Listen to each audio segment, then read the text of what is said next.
Okay, now the time is 6:41.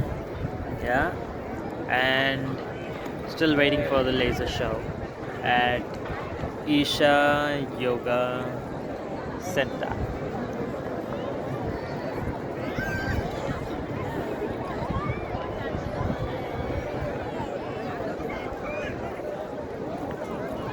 Maybe they haven't started because it is still bright.